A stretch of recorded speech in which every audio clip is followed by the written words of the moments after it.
Bienvenidos a un nuevo video de Caverna Jurídica. Hoy hablaremos sobre la paradoja de la soberanía según Popper. Para Popper, el problema fundamental de la paradoja de la soberanía no es quién debería gobernar, sino cuáles deberían ser las condiciones para que una persona deba gobernar. Esto implica el surgimiento de nuevas paradojas, así como también la creación de mecanismos e instituciones que protejan a los gobernados de cualquier arbitrariedad cometida durante un mandato. Los sabios dirigirán y gobernarán, y los ignorantes los seguirán. Platón. Platón prefería la aristocracia, porque para él la democracia era el gobierno de una muchedumbre ignorante e incapaz de gobernar. Por su parte, Platón nos dice que el Estado debe impedir todo cambio, lo que nos conduce a un círculo cerrado donde los gobernantes y esclavos deben desempeñar sus mismos roles. Consiguientemente, Platón se hizo la siguiente pregunta: ¿quién debe gobernar? Muchos responderán: el que domine el arte de gobernar, el mejor, el gobernante nato, el más sabio, el más apto.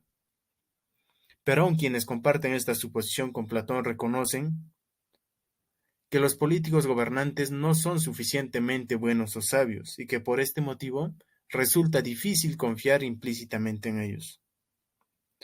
De este modo surge la idea de que el pensamiento político debe enfrentarse a la posibilidad de un mal gobierno, y estar preparados para tener los peores líderes ante la espera de los mejores. Esto nos conduce de quién debería gobernar a un nuevo enfoque del problema, que es cómo podemos organizar las instituciones políticas de tal manera que se impida a los gobernantes malos e incompetentes hacer demasiado daño. Por su parte, John Stuart Mill nos dice que las leyes y las instituciones necesitan ser adaptadas, no para los hombres buenos, sino para los malos. Quienes creen que la antigua pregunta es fundamental: ¿quién gobernará el Estado?, están aceptando tácitamente que el poder político no debe ser vigilado ni controlado, pero la gente cree que cuando alguien llega a la clase gobernante tiene un poder ilimitado.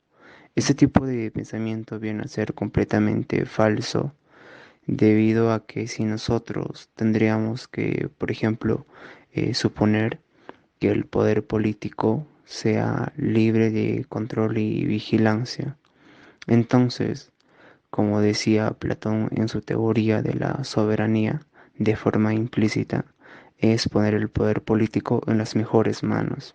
Sin embargo, creer que un poder político no tenga control ni vigilancia es sin duda irrealista, porque, por ejemplo, aún el más poderoso tirano depende de su policía y sus guardaespaldas para ejercer su poder.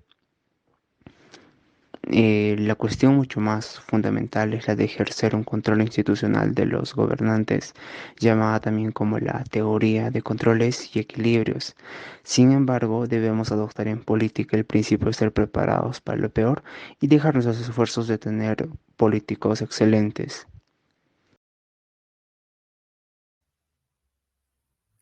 En esta sociedad encontramos ideas, posturas, pensamientos diferentes. Es muy importante saber escucharlas y sobre todo respetarlas. Si se quiere que continúe el crecimiento de la razón y que sobreviva la racionalidad humana, no se debe intervenir en la diversidad de opiniones, para así siempre estar abiertos al aprendizaje. Entonces, con esto nace una pregunta: ¿debe una sociedad tolerante tolerar la intolerancia? La respuesta es no. ¿Pero por qué? Paradojas de la soberanía se hizo en un contexto de la Segunda Guerra Mundial, y junto a esto, el pensamiento Popper. En 1945 se hablaba de la aparición de nuevos movimientos dictatoriales y totalitarios. En esta situación, no era legal criticar a ese tipo de ideologías. Hablamos del nacionalsocialismo alemán y el comunismo. Vemos que la tolerancia ilimitada lleva a la desaparición de esta y de aquellos que lo practicaron. Cuando una sociedad extiende la tolerancia a aquellos que son abiertamente intolerantes, los tolerantes terminarán siendo destruidos y la tolerancia junto con ellos. Sin embargo, esto no implica sacarlos de por sí, aquellos filósofos intolerantes, sino como una sociedad abierta, mencionaba Popper, debemos estar preparados para debatir ideas y llegar a un consenso. pero teniendo en cuenta que algunos no siempre responderán con argumentos racionales. Por el contrario, los líderes enseñarán a sus seguidores a responder con puños y pistolas, y si fuera así, ellos mismos se pondrían fuera de la ley. Cuando la libertad política está en peligro, una sociedad abierta tiene derecho a usar la fuerza contra aquellos intolerantes, censurar discursos de odio.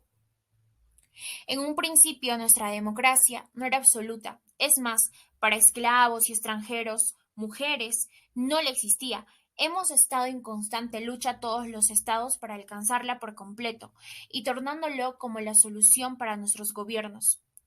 Y se nos hace difícil ahora mirarlo como parte de un problema.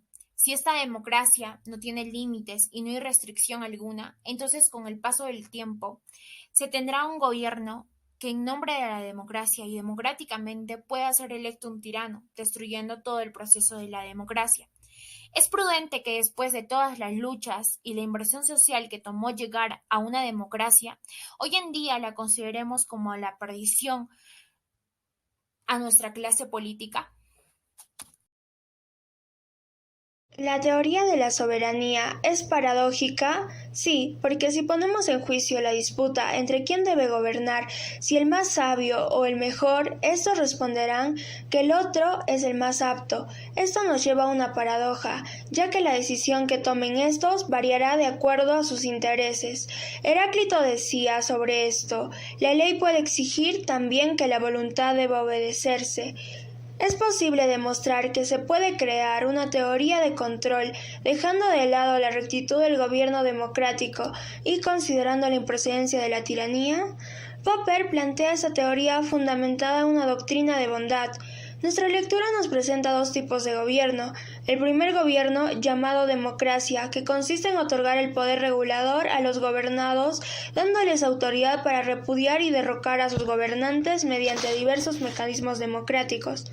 La segunda, denominada tiranía o dictadura, consiste en un gobierno que no puede ser derrocado más que por una revolución triunfante, aunque no siempre es absoluta y tiene repercusiones en la sociedad gobernada. Estos términos son relativos y variará de acuerdo a la perspectiva del resto. Con esto podemos afirmar que es posible crear instituciones políticas de carácter intachable que aseguren la democracia. De lo que se tiene seguridad es que aceptar una mala política es factible en vez de una propuesta tirana. Dicho esto, la respuesta a la democracia se basa en el control democrático, tales como las elecciones generales y el gobierno representativo. Estos deberán afianzar la opinión de los gobernados y buscar mejoras en este sistema. Quien entienda esto se centrará en el cuidado de las instituciones democráticas y no buscará la expresión de lo justo o lo bueno en las elecciones de la mayoría.